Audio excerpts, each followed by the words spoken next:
कि सीरिया में जो कुछ हुआ है उसने सबको हैरान भी किया और कई सवाल भी छोड़ दिए कि आखिर क्या ये अपने आप विद्रोहियों ने कर लिया या किसी और ने करवाया। अब इसका जवाब हम आपको देना चाह रहे हैं।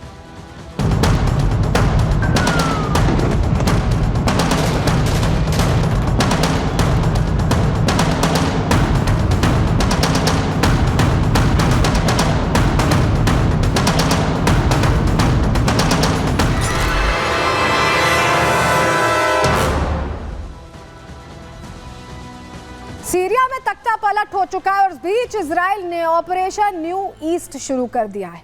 आप सोच रहे होंगे कि सीरिया में तख्ता पलट हुआ, ऐसे में इजराइल क्यों एक्टिव हो गया है। यही बताने वाले हैं आपको, क्योंकि इजराइल के लिए एक तरह से सीरिया में तख्ता पलट होना बहुत बड़ी जीत है और इसकी पटकथा बहुत पहले लिखी गई थी। ये यूं ही नहीं हुआ है, ये अमेरिका और इजराइल की प्लानिंग के तहत हुआ है कि जो असद को वापस रशिया जाना पड़ा है। यहाँ अमेरिका ने अपना प्रभुत्व रशिया के ऊपर भी दिखाया है और इजराइल को भी एक तरह का पुश मिला है मिडिल ईस्ट में। अब आपको यही समझाने जा रहे हैं कि मुमकिन कैसे हो पाया है, क्या प्लान ऑफ एक्शन था, कैसे अब यहाँ इजराइल और मजबूत होने की बात कर रहा है, ऑपरेशन न्यू ईस्ट चलाने की बात कर रहा है। चलिए सबसे पहले शुरुआत कर रहे हैं आपको तस्वीर दिखाने के साथ, क्योंकि एक बफर जोन बना हुआ है सीरिया और इजराइल के बीच, क्योंकि सीमाएं लगी हुई हैं और ऐसे में सीरिया से ही कई जो प्रॉक्सीज थे वो एक्टिव थे, वहां पर हमले इजराइल करता था और अभी भी ये हमले लगातार जारी है। और अब तो ग्राउंड ऑपरेशन यहाँ इजराइल ने शुरू कर दिया है। सीरिया से जो लगी हुई सीमा है उसमें बफर जोन से आगे बढ़ते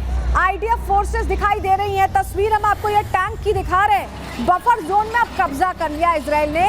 सीरिया में 14 किलोमीटर, सुनिएगा 14 किलोमीटर अंदर घुस चुकी है सेना और अपने आप में बड़ी उपलब्धि है, क्योंकि सबसे बड़ी बात यह है कि इजराइल अब यह समझ गया है कि वो मौका है जहां वो आगे बढ़ सकता है। सीरिया प्रॉक्सीज जहां से ईरान के यहाँ से अटैक किया करते थे, अब वही सीरिया एकदम तहस नहस हो गया और इजराइल आगे बढ़ रहा है। जरा आपको समझाते हैं कि इजराइल एक्शन मोड में क्यों आया और कैसे आया। असद सरकार के पतन के बाद एक्शन में है इजराइल। हमने आपको दिखाया कैसे ग्राउंड फोर्सेस यहां पर एक्ट कर रही हैं। गोलन हाइट्स के पास सीरियाई इलाकों में सेना भेज दी गई है। इस तैनाती को अपनी सुरक्षा के लिए इजराइल ने जरूरी बताया, ग्लोबली ये बात कही है। इजराइल के इस ऑपरेशन का पूरा फोकस देखिए 3 इलाकों पर है, कुनेत्रा, नवा और दारा। ये 3 इलाके हैं जिस पर पूरा फोकस है। इजराइल ने सीरिया में करीब 100 से ज्यादा हमले किए हैं और लगातार अपने हमले के दायरे को भी इजराइल रणनीतिगत तरीके से बढ़ाता जा रहा है, क्योंकि अपना प्रभुत्व इस इलाके में मिडिल ईस्ट में इजराइल स्टैब्लिश कर चुका है और पूरी तरह से यहाँ उस प्लान पर काम करता दिखाई दे रहा है।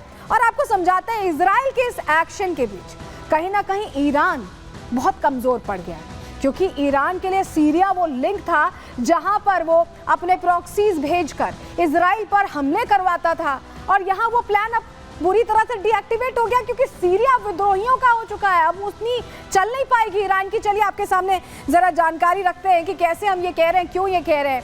ईरान शिया शासकों का समर्थक रहा है हमेशा से, हिजबुल्ला और हूती को मदद करता रहा है। कैसे करता रहा है आपने देखा है, और सीरिया के जरिए ही हिजबुल्ला को हथियार देता रहा है ईरान। हिजबुल्ला विद्रोही गुटों से टकराता था और इजराइल ने हिजबुल्ला की कमर कैसे तोड़ी है किसी से छुपा नहीं है। हमास की, हिजबुल्ला की, दोनों की कमर तोड़ दी है इजराइल ने, जिसके बाद से सीरिया के विद्रोही गुट हावी हो गए और ईरान सीरिया की सीधी मदद अब ऐसे में नहीं कर सकता और ना ही अपने प्रॉक्सीज, ना ही अपने लोगों को भेज सकता है सीरिया। चलिए जरा आपको समझाते हैं, अब जरा आपको ये समझाते हैं कि कैसे ये जो प्लान एक्टिव हुआ इजराइल के लिए, ये जो पूरा घटनाक्रम हुआ, ये कितना ज्यादा पॉजिटिव रहा है, कितना मजबूत रहा है। चलिए जल्दी से आपके सामने जानकारी हम रख रहे हैं, आपको जरा बताते हैं। आपके लिए समझना जरूरी, जरा ये मैप देखिएगा, ये आप मैप देख रहे हैं, यहाँ आपको पोजीशनिंग समझ में आ रही होगी। पोजीशनिंग, ईरान इधर है, बीच में इराक है, ईरान और इराक में साठगांठ है, यहाँ से सारी चीजें आगे जाती हैं। बीच में एक आता है सीरिया। इसी सीरिया में पहले प्रॉक्सीज जो रहते थे वो ईरान से वाया इराक जो भी हथियार आते थे, जो भी इनके प्रॉक्सी वॉर करने वाले सोल्जर्स आते थे, उन्हें लेबनान भेजता था, हिजबुल्ला को हथियार पहुंच जाते थे। इस बीच आपको गाजा में कैसे हमास को मदद भेजनी है, ये भी सीरिया वाया सीरिया ही होता था, वाया लेबनान ही होता था।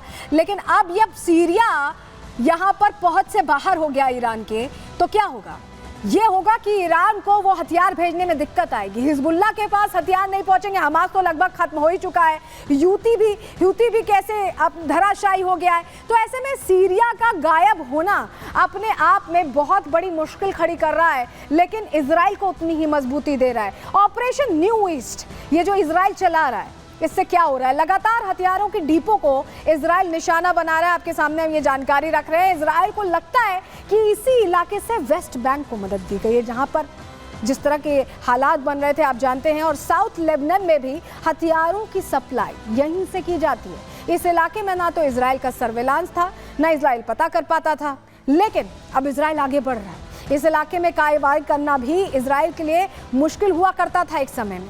इजराइल का मकसद ईरान समर्थित समूहों को कमजोर करना है, और ये समूह पहले ही कमजोर हो गए जब सीरिया में अब विद्रोहियों का हक हो गया है, असद की सरकार नहीं है। दूसरा मकसद क्या है इजराइल का इस तरह से बॉम्बिंग करने का? इस क्षेत्र में सुरक्षा को सुनिश्चित करना, इजराइल के लिए कोई थ्रेट ना क्रिएट हो, ये सुनिश्चित करना। और इसी के बाद इजराइल ने अपना नया ऑपरेशन न्यू ईस्ट शुरू कर दिया है। इस न्यू ईस्ट ऑपरेशन की शुरुआत के बाद कहीं ना कहीं थोड़ी मुश्किल खड़ी हो गई है। और जरा आपको अमेरिका का वो लेटर दिखाते हैं, सेंट्रल कमांड का वो लेटर जो अपने आप में बहुत कुछ कहता है। ये देखिए, ये आप जो लेटर देख रहे हैं इसमें बकायदा मेंशन्ड है कि कैसे एयर स्ट्राइक्स की जा रही हैं आईएसएस कैंप्स पे, और जो सीरिया में ऑपरेटिव्स हैं उन पर। ये अमेरिका का वो कमांड लेटर है, सेंट्रल कमांड लेटर, जो अपने आप में कहानी कह रहा है कि अमेरिका कैसे यहाँ पर पुश दे रहा है। ये आप देखिए, इजराइल को पुश देता दिखाई दे रहा है। जरा आपको बताते हैं इस जो कमांड लेटर में क्या लिखा है, आप पहले ये समझिए। अमेरिकी विदेश मंत्रालय ने बयान जारी किया है, ये कमांड लेटर, जिसमें जानकारी दी है सीरिया में मौजूद आईएसएस के ठिकानों पर दर्जनों एयर स्ट्राइक की गई है, ये मेंशन किया गया है। अमेरिकी एयरफोर्स के B-52 स्ट्रेट फोर्ट्रेस बॉम्बर ने यहाँ पर बम बरसाए हैं, इलाकों को टारगेट किया है। F-15 strike eagles, A-10 Thunderbolt fighter jet ने यहाँ पर हमले किए हैं, और इन हमलों का बड़ा मकसद भी है। हमलों का मकसद ये है कि कैसे सेंट्रल सीरिया में जो इस्लामिक स्टेट के नेता हैं, लड़ाके हैं, उनको यहाँ न्यूट्रलाइज किया गया है। चलिए जरा आपको एक और तस्वीर दिखाते हैं, एक और तस्वीर दिखाते हैं जो आपको और हालात समझाने में मदद करेंगे, क्योंकि दमिश्क में बंकर मिला है।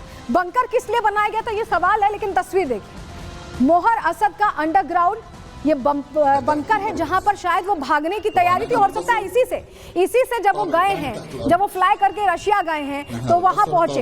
अब दूसरी तस्वीर देखिए, सीरिया बॉर्डर पे ये आप लोगों की जो भीड़ देख रहे हैं, ये तुर्की में लोग थे जब ऐसे विद्रोही हमले हो रहे थे, सब कुछ खराब था, असद सरकार पे दमन का आरोप था, उस दौरान ये लोग छोड़ के चले गए थे। अब ये वापस आ रहे हैं, शरणार्थी कैंप छोड़कर सीरिया लौट रहे हैं, वो अपने देश लौट रहे हैं। ऐसे में ये समझ लीजिए कि इन्हें असद का बिल्कुल भी कहीं उन्हें भरोसा नहीं था, ऐसा लगा।